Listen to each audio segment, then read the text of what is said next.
या 5 साल के बाद दिए 13 में आकर 13 में मैट्रिक दिए, फिर छोड़ दिए पढ़ाई। अब 13 के बाद जो है कि 2015 में फिर इंटर में एडमिशन लिया, 15 में 13 में मैट्रिक किया सेकंड डिवीजन, अब 15 में एडमिशन लिया, 17 में इंटर के फर्स्ट डिवीजन, उसमें हम एक विषय संगीत रख लिए थे। अब वो संगीत हम जान करके नहीं रखे थे कि मेरा संगीत विषय रखेंगे तो क्या होगा, कुछ नहीं, सीधा ले लिए। इसमें ये सोचे थे कि 30 नंबर का उसमें थ्योरी है और 70 नंबर का प्रैक्टिकल है, कर जाएंगे किसी तरह। और उसमें नंबर मेरा अच्छा आया था, 70 नंबर आया। उसके बाद क्या हुआ कि 17 जब इंटर के फिर हम जो है एक साथ छोड़ दिए, 18 में एडमिशन नहीं लिए, 17 में एडमिशन लेना था नहीं लिए, फिर जाकर के हम 18 में लिए। 18 में लिए तो ऑनर्स हम क्या किए, मेरा हिस्ट्री था, पॉलिटी था और ये संगीत था, हिंदी इंग्लिश था। हम संगीत को ऑनर्स रखे, कभी हम हारमोनियम वगैरह सब कुछ जानते नहीं थे, रख लिया ऑनर्स। लेकिन हाँ, उसका जो थ्योरी था हम उसको बहुत अच्छे तरीके से पढ़ते थे। उसका बुक तारा करके भाग उसको अच्छे से डिफाइन करके से पढ़े थे। थ्योरी जो हम जाते थे एग्जाम में लिख देते थे, जाकर प्रैक्टिकल 30 नंबर का रहता था, तो सारे कुछ स्वर वगैरह अलंकार लगेगा तो सुना देते थे, नंबर देखते से मिल जाता। ठीक है, पास कर गए तो अच्छे 64। प्राइमरी में भी मेरा नंबर अच्छा था, जैसे जैसे हमको सर गाइडेंस दिए कि ऐसे ऐसे पढ़ना है और ये सब्जेक्ट पढ़ना है।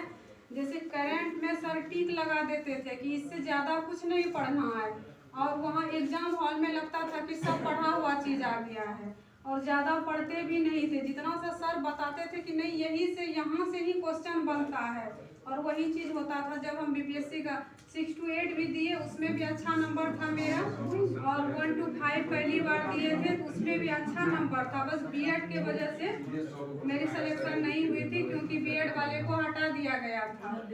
और गोस्वामी सर को और उनके साथ साथ यहाँ की जितने भी टीम है सभी को मैं धन्यवाद देती हूँ, जिसके वजह से कि मेरा बीपीएससी 2.0 में पीजीटी में सिलेक्शन हुआ है। मेंस का तैयारी करना शुरू कर देता है और फिर पीटी में 1 नंबर 2 नंबर 3 नंबर के लिए पीछे हो जाता है। पीटी का जो सिलेबस है उसको एकदम पूरा रगड़ के पढ़िए 3 घंटा, उसका 1 से 1.5 घंटा लिखने की कोशिश कीजिए। वो जब कोशिश करने लगिएगा ना और सर जैसे पढ़ाएंगे उस तरह से पढ़ने की कोशिश करने लगिएगा, बस हो जाएगा। मेन टारगेट है हम लोग को स्टेप वाइज जाना।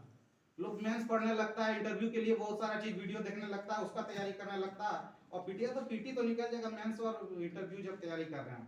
तो लेकिन ऐसा नहीं होता, ऐसा स्टेप वाइज आपको हम जब मेंस का तैयारी करेंगे तो पीटी उससे नहीं, पीटी अलग चीज होता है, ओवरऑल होता है, इसमें ध्यान रखना है। आप देखिएगा सर भी पढ़ाते हैं तो कोई एक टॉपिक छोड़ते नहीं है। आपको ये बोलेंगे कि ये टॉपिक पढ़ा रहे हैं, ठीक है, उसके बाद फिर बोलेंगे ये भी टॉपिक पढ़ो, इसमें भी ये है, एक भी टॉपिक सर छोड़ने रहे, आप ध्यान लगाइए। इसलिए सारा टॉपिक को, वही टॉपिक को हम लोग को पहले पढ़ के कंप्लीट करना, और जो सिलेबस दिया हुआ है सिलेबस को ही पढ़ना है, ठीक है, और हर सिलेबस को टच करना है। मैक्सिमम सिलेबस को टच कीजिए।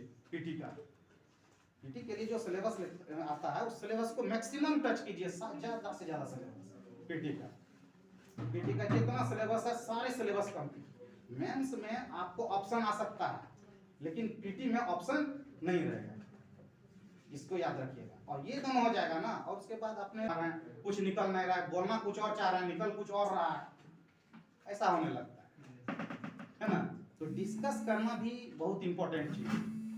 जितना चीज आप पढ़ते हैं उसको डिस्कस कीजिए। वो तरह आदमी क्या होता है, स्टूडेंट हम देखे कि अपना पढ़ लिया और छुपा लिया, दूसरे को दे ही नहीं रहा है ना। मेरे पास नोट्स नहीं है उसके पास। मेरे पास के माध्यम से विद्यालय अध्यापक 11-12 के लिए सिलेक्शन हुआ है। सर जो है वो फर्स्ट अटेम्प्ट में सिलेक्टेड हैं, उनकी एक अलग जर्नी है। मेरी जो जर्नी है वो बहुत अलग है। मैंने सिविल सर्विसेज की तैयारी शुरू करी थी आईएएस बनने के लिए, और आप में से बहुत सारे लोग हैं जिनका फर्स्ट अटेम्प्ट में शायद सिलेक्शन हो जाए, उन सबों को बहुत अग्रिम शुभकामनाएं। लेकिन ज़्यादातर लोगों के साथ क्या होता है कि फर्स्ट अटेम्प्ट में सिलेक्शन नहीं होता, सेकंड, थर्ड, फोर्थ, फिफ्थ, कई लोगों के अटेम्प्ट एग्जॉस्ट हो जाते हैं। 32 की एज में मैं हूँ और मेरे यूपीएससी सिविल सर्विस के अटेम्प्ट्स खत्म हो गए। इस बीच में शादी हो गई, बेटा है मेरा, तो सुसु पोटी साफ करने में भी थोड़ा टाइम लग गया है ना। और मेरी वाइफ जो है पहले से सर्विस में है। तो चीज़ें आपके अनुकूल हों, चीज़ें आपके प्रतिकूल हों, मैं आपको यहाँ पर एक चीज़ बताऊंगा कि अपने लिए एक बैकअप प्लान भी तैयार रखिएगा। क्या है कि सिलेक्शन निश्चित होगा ऐसा मान करके चलिए, और सिलेक्शन नहीं होगा ऐसा नहीं होता है। सिलेक्शन होगा या तो कहीं और होगा। ये दो चीज़ें है ना, सिलेक्शन होगा या तो कहीं और होगा। मेरी जर्नी थोड़ी बहुत लंबी हो गई और कुछ चीज़ों के बारे में मैंने यहाँ पे नोट किया हुआ, मैं उसको भी कंप्लीट कर देता हूँ। बीपीएससी में जो सिलेक्शन हुआ है वो तो आपको मैंने बता ही दिया, और प्रिपरेशन जो है मेरा बहुत लंबा हो गया। एक मैंने गलती करी थी, मैं आज अपने गलतियों के बारे में बताऊंगा आपको ताकि आप वो गलती ना करें।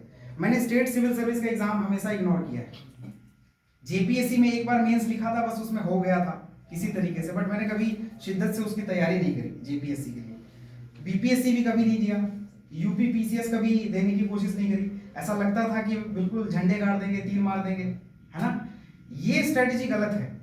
आपके अंदर प्रतिभा कितनी भी हो, आपसे भी अधिक प्रतिभावान व्यक्ति वहां पर सिलेक्टेड है, या कभी ऐसा होगा कि आप अत्यंत प्रतिभाशाली होने के बावजूद भी सिलेक्शन नहीं हो रहा है क्योंकि गाइडेंस सही नहीं है या फिर आपका रास्ता सही नहीं है।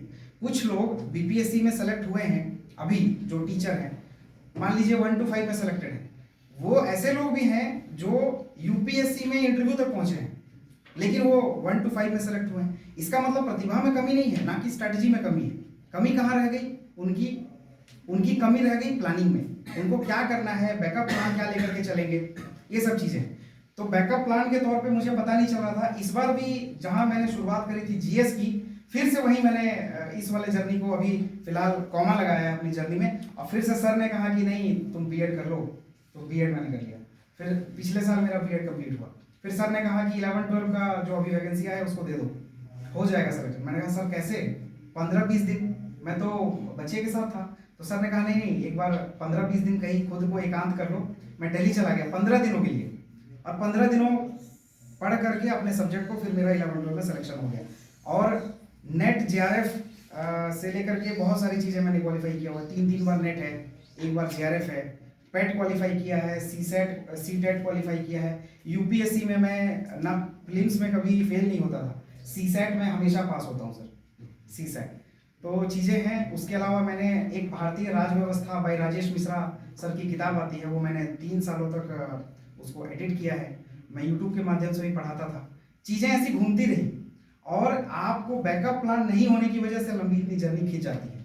मैं रेगुलर बेसिस पे यहाँ आऊँगा आपके क्लास में, जो चीज़ें मैंने अपने लाइफ में मार्क करी हैं उन चीज़ों को आप गलती ना करें, उसके लिए मैं आप लोगों को गाइड करूँगा बीच बीच में आते हुए, है ना। इसके अलावा सर ने जो बताया डिसिप्लिन, हार्डवर्क एंड कंसिस्टेंसी, मैं इसको नोट कर रहा था सर, ये बड़े इंपॉर्टेंट चीज़ें हैं। हार्डवर्क जो है वो बहुत इंपॉर्टेंट होता है। कोई भी व्यक्ति गॉड गिफ्टेड हो भी सकता है, कोई भी व्यक्ति गॉड गिफ्टेड नहीं भी हो सकता है। मेरे बड़े भाई साहब judicial service, consistency and patience, ये 4 चीज़ों का आप समावेश रखिए, आपका सिलेक्शन होना ही होना है। आज मैं बहुत ज़्यादा लंबा नहीं खींचूंगा, और मैंने आज तक देखा था कि बोलते बोलते कई राजनेता इमोशनल हो जाते हैं। मैंने पहली बार फील किया, थोड़ा सा इमोशनल हो जाते हैं। तो सर फाइनल में ये बात करना चाहूँगा कि मेरे लिए जीएस का मतलब गोस्वामी सर हैं, और आप लोगों के लिए भी गोस्वामी सर जिस दिन हो जाएंगे आप लोगों का सिलेक्शन पक्का हो जाएगा। इनकी बातों को ध्यान रखिए, ये बहुत ही गहरी बातें करते हैं। और जो भी हूँ यहाँ पर, भगवान, माता पिता, गुरु, दोस्त, इन सबों का रोल रहा, लेकिन सर का गाइडेंस बहुत अच्छा रहा, बहुत लाभदायक रहा। Thank you sir.